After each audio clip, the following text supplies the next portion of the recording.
जी अस्सलाम वालेकुम दोस्तों, क्या हाल है जनाब? ठीक ठाक। मैं हूं आपका दोस्त, आपका भाई उस्ताद बूटा फ़ारूक, जद्दा सऊदी अरब से। जैसा कि आपको मालूम है कि काफ़ी देर हो गई है, पहले भी एक दो वीडियो में शेयर कर चुका हूं। उस्ताद राना माशूक साहब और उस्ताद राना अरशद साहब की जो कबूतर दिखा रहा हूं मैं आपको। अभी उनके कुछ ब्रीडर कबूतर मैं आपको दिखाने जा रहा हूँ। ये सामने खड़े हैं जी।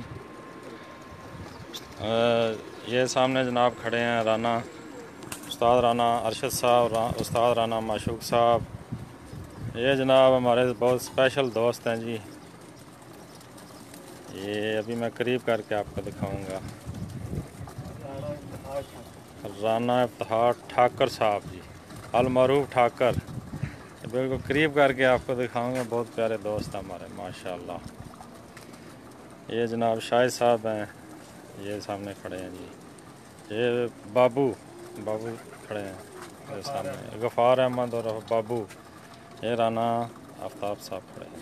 चलो जी, दिखाओ केड़े दिखाने जी दोस्तों। चलिए आपको उनके ब्रीडर कबूतरों का शौक करवाता हूँ मैं। ये बाहर ही हैं, इनके एक दो जोड़े लगाए हुए हैं इन्होंने, टैडी जोड़े। ये दिखा रहा हूँ।